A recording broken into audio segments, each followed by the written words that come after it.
你好，我是千云。今天要说的书是一本简体书，活着就是冲天一喊。作者是被称作矿工诗人的陈年喜。这是一本非虚构文学书，作者陈年喜所书写的是他16年以来在矿洞做爆破工的那些事，写的是他亲眼目睹的生命的坚强与脆弱，写的也是在长期不见天日的矿洞内，由血汗与泪水所编织的一个又一个真实的故事，以及他更多书写的是在宿命面前似乎无能为力，比努力更贴近现实。不带浓烈情感，没有半点矫情，陈年喜只是淡淡地写出那些年底层工人们的悲与喜，其中也包括他自己的故事。陈年喜的矿工生涯始于1999年的暮冬，那一年陈年喜的儿子刚出生，而他也踏上旅途，在中国各地的矿山里卖命。某年爆破工作发生失误，与他要好的工友因此丢了性命，而那场意外也导致他的右耳从此听不见。2015年春天，陈年喜患上了爆破工最常见的职业病——胃病与颈椎错位。颈椎错位相对严重，不动手术人就会瘫痪，这也导致手术后的陈年喜不得不离开了矿山。而在2020年3月，没日没夜的咳嗽以及咳嗽声里伴随的尖利的金属尾音，这些不祥的征兆令陈年喜不得不往医院跑一趟。他的诊断结果就与无数的矿工命运一样，在粉尘肆虐的矿山工作，这些工人们最终获得的是肺部弥漫着许多阴影，是无法治愈的，最终可能引起呼吸衰竭而死的尘肺病。最悲哀的是，这些工人大半生用自己的命换来的钱，最后却都给了医院。陈年喜也一样，大半生积攒的储蓄全都花在手术费上了，拼命了大半辈子，了来依旧无法享福，依旧一贫如洗。每每想起陈年喜，就不禁悲从中来。他在书中如此写：穷人之穷，各有各的不幸，并非不努力。于是陈年喜决定要把这一条条生命，那些已经远走了的，以及那些还在挣扎的，将他们的故事一一记录下来，让这些生命一一被看见，而不是永远埋没在无人知晓的那伸手不见五指的矿洞内。矿洞漆黑而低矮，为防止碰头，我总是弯着腰低着头，昏暗的手电筒挂在胸前，汗水总是模糊了眼睛。后来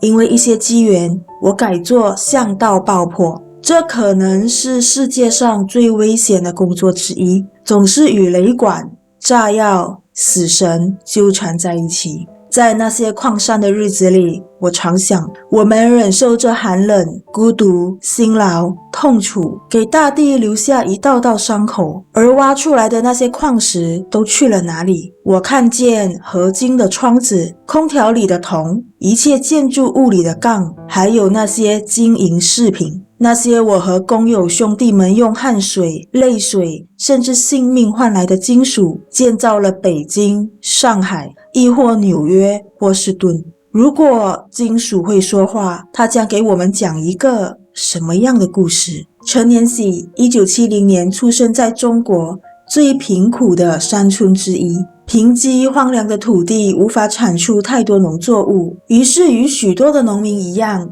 婚后的陈年喜为了生计走出农村，开始在中国的大江南北四处打工。而陈年喜与这些劳动者唯一的不同之处，就是他的兴趣是写诗，而且非常喜欢阅读。他还曾经投稿给报馆换取零星稿费，但是这些稿费还是无法撑起全家人的开销。而陈年喜矿工生涯的缘起是在一场漫天大雪里，他跟着大伙13个人坐上工头破旧的吉普车，一路颠簸来到接近山顶的矿坑。当时陈年喜的工作是负责拉车，炸药过后，当烟雾还弥漫矿洞，拉车工人就必须将那些被爆破的废石与矿石拉出矿洞，然后倒在炸钵上，来来回回，那些毒气又热又呛，工人因此晕倒也是常有的事。2000年春节回家，陈年喜将自己挣到的所有钱520元全都交给了太太，而在当时，那已是他所挣过的最大笔的钱。那个时候，儿子已经学会走路，咿咿呀呀地叫着爸爸，而那一年，他也迎来了30岁生日。有了那次的矿洞经验，陈年喜正式踏入了这条职业生涯。他走遍大江南北，见证一座座位置偏僻、荒凉且危险的矿山，哪里有活儿他就去哪儿。后来他也参加培训，考了爆破资格证书，成为了合格的爆破工，也才能够使用炸药。参与培训与考取爆破资格证书，并不是像我们考驾照那样，只要考一次就能够终身使用。每一个矿坑爆破工都必须考一次资格证才行。也就是说，在那16年来的职业生涯里，陈年喜不断的考取资格证，又不断的作废每一个资格证。你可能会好奇，爆破工到底是干什么的呢？其实陈年喜所做的巷道爆破，是用起钻机在岩石上打出2米深的孔，然后用铁管把炸药推到洞孔的最深处，只留下一根引线在外头。接着爆破工会点燃导火线，将石头爆破。在若干年后使用导气雷管之前，干爆破的我们一直在和导火索的燃烧速度练速度，和爆炸产生的冲击波比赛跑，赢了继续干，输了就回家了。这家有时在陕西、四川，有时在河北、山东，有时在很遥远的地方。在陈年喜的笔下，除了写他的太太，写他的母亲，还有一位女人令我印象深刻。有一次，陈年喜看见一位陌生女人，总是背着2个背包上矿山。陌生女人在工棚里行走，她包里装的是袜子、香烟和小吃，同时她还向工人们收购一些不要了的矿山物件做二手回收。没有人知道这位女人从哪里来，往哪里去，她的身世、她的名字都无人知晓。直到某一天，矿山迎来猛烈暴雨，山谷被大水淹没了。陈年喜写，她永远埋身在了矿渣里。没有人会记得一个自食其力的女人，也没有人记得一个人消散在千米巷道的青春。16年来在矿山工作的陈年喜并没有放弃文字与写作。下班后，他会将仅有的2份报纸上的文字细细的读。他总是一个人安静的思考，而少了爆破声的矿山，只剩下满山的宁静。这种时候，陈年喜会任由思绪飘散，任何突如其来的灵感或文字，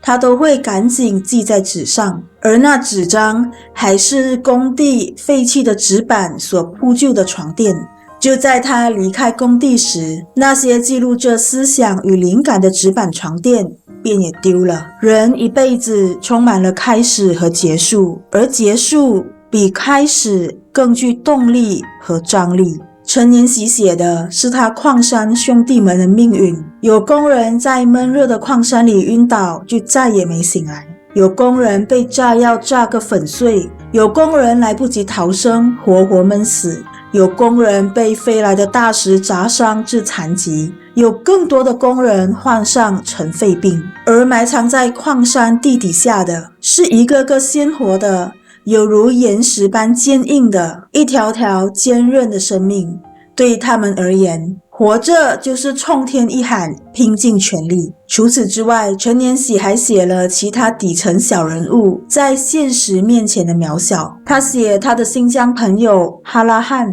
一位出发寻找玉石矿却被人谋杀的21岁少年。他写的是一个24岁的女人红梅子，为了解开在半空中纠缠的索道，不幸跌落山谷。他写的是工人们必须面对老板跑路、薪资拖欠的无奈。他还写自己的父亲曾经连夜走了70里的山路，抱回来一棵桃树苗子。当时他的父亲非常细心地栽培着这一棵桃树，而桃树在父亲的细心呵护下，也慢慢地长大，还结出了桃子。但是某天，父亲的桃树却被村里有权有势的社长占为己有。社长找来手下，将父亲最心爱的那棵桃树给挖走了。父亲从工地回来，在桃树被移走的坑边坐了一个下午，不知他想了些什么。后来，父亲在桃树坑里栽了一棵梨树，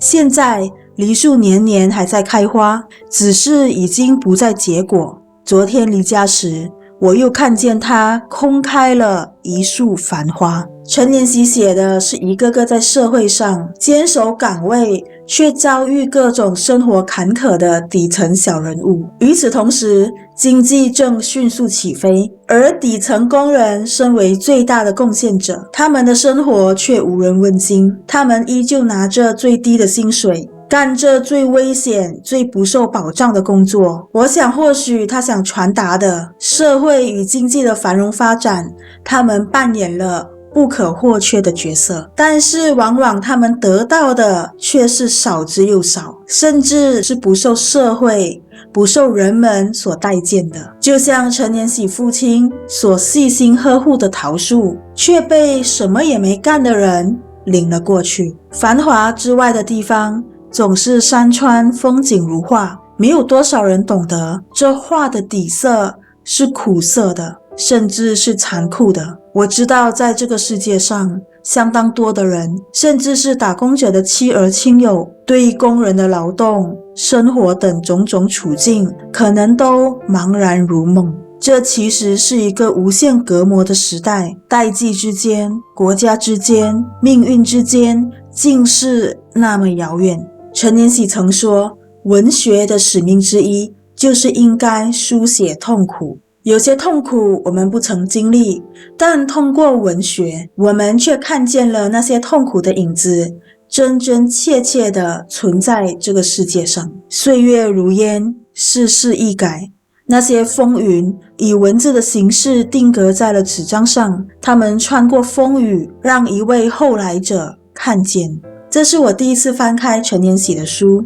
他的文字富有生命力，不愧是个诗人。同时他所书写的是无比真实的生活，是那些我们平时可能忽略了的生活，但却如实发生在社会上的某个角落。当我们还在埋怨生活，还在埋怨命运的不公，或许我们都应该看看陈年喜这本书。努力有用吗？小时候父母师长对我们耳提面命，要努力读书，努力了就会有好日子过。但是努力是否真的有用？其实努力不一定有用，一个人的运气与机遇占了更大的部分，但是努力却是获得成功不可或缺的因素之一。一个人如果认为自己目前的成就都是靠自己一个人努力得到的，那么他将容易变得不可一世，瞧不起那些不如自己的人。一个人如果认为自己怎样努力都没用，就容易变得消极，放弃自己，认为自己低人一等。或许我们都可以像书名一样，活着就是冲天一喊，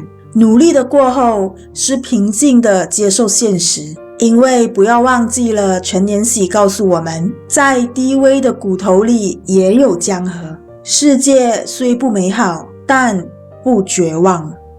今天的说书就到这里，希望你会喜欢，我们下次见，拜拜。如果你喜欢这支影片，请帮我点个赞并订阅这个频道哦，谢谢。